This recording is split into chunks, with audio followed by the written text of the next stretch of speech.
Les accords d'immigration entre la France et l'Algérie refont surface dans le débat politique français. Cette fois, c'est à l'Assemblée nationale que le sujet sera abordé, avec une proposition de résolution prévue pour le 26 juin.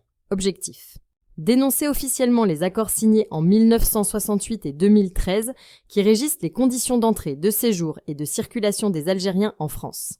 Cette initiative vient principalement de la droite française, et notamment d'Éric Ciotti, patron de l'Union des droites pour la République.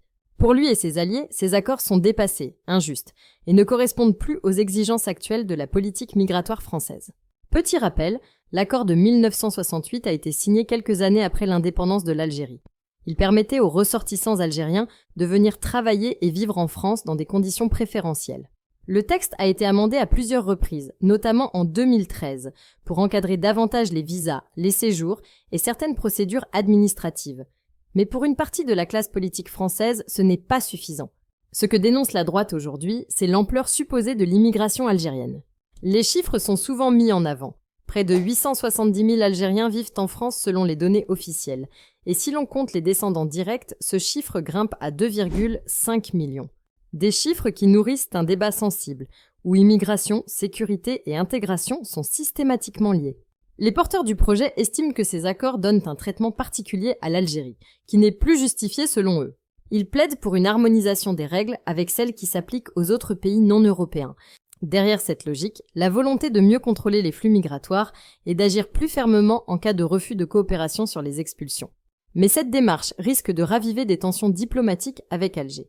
Les relations entre les deux pays sont déjà fragiles, secouées ces dernières années par des désaccords sur les visas, l'histoire coloniale ou encore la coopération sécuritaire.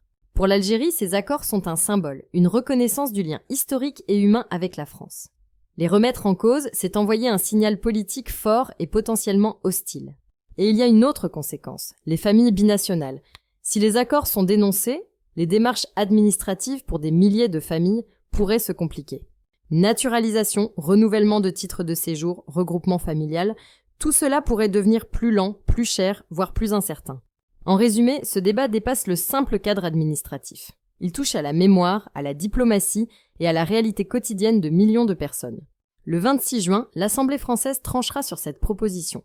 Mais quel que soit le résultat, le signal est déjà envoyé, et il pourrait durablement impacter les relations franco-algériennes.